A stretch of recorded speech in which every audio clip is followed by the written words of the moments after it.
একটি কুড়ি। ইটস দুটি পাতা একটি কুড়ি না, তাহলে কি হবে? ইটস ইটস সিলেট, সিলেট, সিলেটে আছি।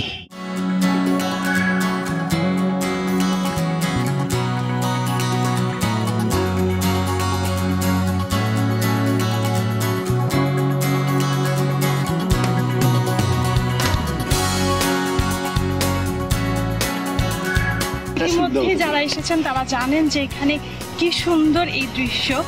আর যারা এখনো আসেননি সিলেটের এই এত সুন্দর অপরূপ দৃশ্য যারা মিস করেছেন তারা শিগগিরই চলে আসবেন সিলেটে এবং অবশ্যই মালিনীছড়া চা বাগানে।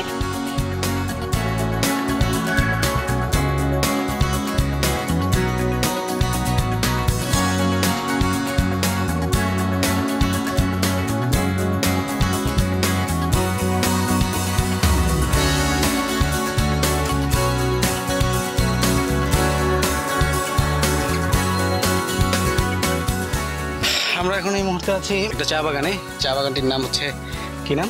মালিনীছড়া চা বাগান। মালিনীছড়া চা বাগান। এই মালিনীছড়া চা বাগানে বহুত চড়াই উঠাই করে উঠতে হচ্ছে।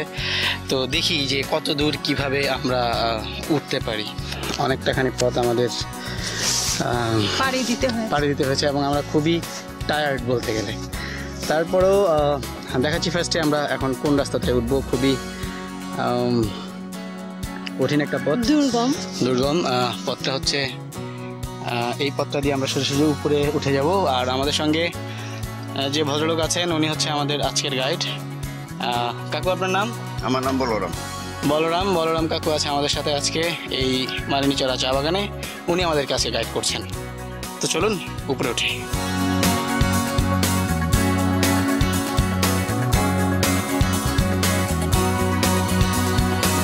তারপরে উঠছি অ্যাডভেঞ্চারাস।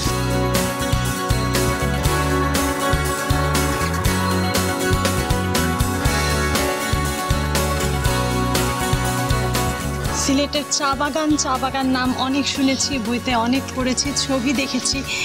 এখন সামনাসামনি দেখছি এত সুন্দর, একদম ছবির মতন পুরোটা জায়গা। খুব ভালো লাগছে। আর আস্তে আস্তে পাহাড় কেটে কেটে উপরে উঠেছি অনেক দূর, অনেক ভালো লাগছে।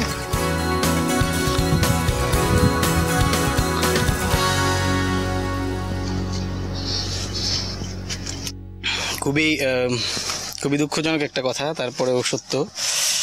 যতটা না মজা পাহাড়ে উঠা, ঠিক ততটাই কষ্টদায়ক পাহাড় থেকে নামা। খুব অ্যাডভেঞ্চারালি ভাবে আমরা উঠতে চেষ্টা করছি এবং উঠতে পারছি, বাট নামার সময় আমাদের অবস্থা খুবই কাহিল। জানি না নামতে পারবো কিভাবে, তবুও যাচ্ছি, হাঁটছি, চেষ্টা করতেছি নামার। আমাদের সাথে যে গাইড চাচ্চু আছে বা কাকু আছে বা কাগু আমরা স্থানীয় ভাষায় বলি, সেই কাগু আমাদেরকে যথেষ্ট গাইড করতেছে। আমাদেরকে এই এখন চা বাগান থেকে নিয়ে যাচ্ছে রাবার বাগানে।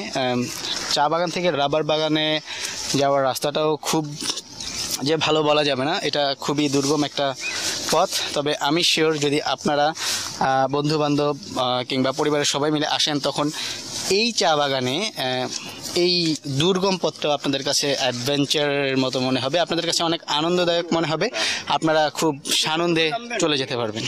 খুবই কষ্টদায়ক, খুবই যন্ত্রণাকর, কিন্তু মজা, একটু মজা। খুব বেশি মজা এখন বলা যাবে না, কারণ এখন ভয়টা কাজ করতেছে বেশি। যাচ্ছি, দুজন মিলে হাঁটতেছি, মাঝে মাঝে চলছে ফটো সেশন। আপনারা তো অবশ্যই স্বীকার করবেন যে ট্যুরের সব থেকে বড় মজাটাই হচ্ছে কিছু স্মৃতিকে ধারণ করে রাখা। আর স্মৃতি ধারণ করার জন্য এটা হচ্ছে সবচেয়ে উত্তম মাধ্যম। আর ফটো তো সেই জন্য তুলতেই হবে।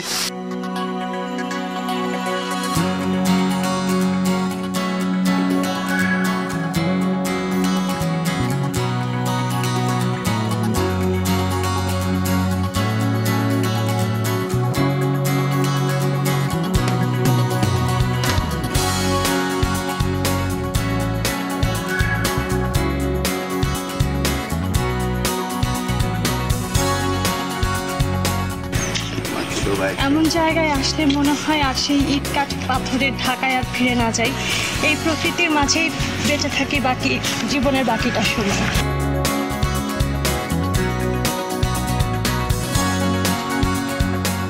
এই একটু ভদ্রতা করে বলতে গেলে অনেক কিছু বলতে হয়, যে এরকম প্রকৃতির মাঝ থেকে যেতে মন চায় না, এরকম প্রকৃতির কাছ থেকে বিদায় নিতে মনে চায় না, ইত্যাদি ইত্যাদি ইত্যাদি। বাট কতক্ষণ, খুবই টায়ার্ড, খুবই ক্লান্ত, ইচ্ছে হচ্ছে এক দৌড়ে বাসায় গিয়ে যায় একটা ঘুম দিই।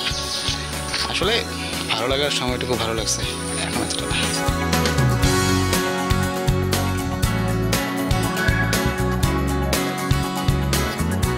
চা বাগানের খানিকটা দূরে, সাথেই বলতে পারি। আমরা এখন এই রাবার বাগানে আছি। এই যে আমার পেছনে সবগুলো গাছ হচ্ছে রাবার গাছ। রাবার তৈরির জন্য প্রথমে রাবার গাছের কয়েকটা স্টেপে খাঁজ তৈরি করা হয়। সেখান থেকে ওই রাবার গাছের কষটাই হচ্ছে মূলত রাবারের মূল এলিমেন্টটা। তো সেখান থেকে খাঁজ কাটা থেকে রাবারগুলো গলিত রাবারটা প্রথমে হচ্ছে আস্তে আস্তে যে একটা পাত্র বাঁধা থাকে গাছে, সেখানে এসে জমা হয়। তারপর সেই রাবারটা নিয়ে একদম তরল রাবারটা নিয়ে তারপরে প্রসেসিং করে রাবার তৈরি করা হয়। সব থেকে বড় একটি ভুল হচ্ছে আমরা পানি না নিয়ে রাবার বাগানে চলে এসেছি। অ্যাকচুয়ালি রাবার বাগানে না, আমরা টোটাল এই চা বাগানটার ভেতরে, চা বাগান এবং রাবার বাগান এই দুটোর ভিতরে আমরা পানি না নিয়ে চলে এসেছি। আর যার কারণে আমরা এতটাই বেশি টায়ার্ড যে এখন ফিরে যেতে হচ্ছে, এবং ফিরে গিয়ে পানি না খাওয়া পর্যন্ত আসলে ভ্রমণটা আর ভালো লাগছে না। তার জন্য আপনাদেরকে বলতেছি যে আপনারা যখনই আসবেন অবশ্যই এই ভুল করবেন। হ্যাঁ, অবশ্যই পানি নিয়ে আসবেন। আর আমরা যে ভুলটার মাসুল দিচ্ছি, পুরোপুরি না ঘুরেই আমরা বেরিয়ে যেতে বাধ্য হচ্ছি শুধুমাত্র পানির জন্যে।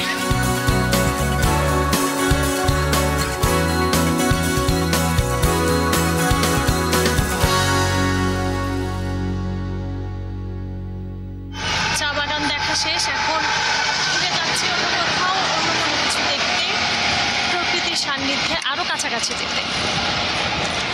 টায়ার্ড হয়ে যাচ্ছে আসলে, অন্য কোনো কারণে না। নির্দিষ্ট একটা স্থানে থেকে আবার ব্যাক করাটা এটা ইম্পসিবল একটা বিষয়।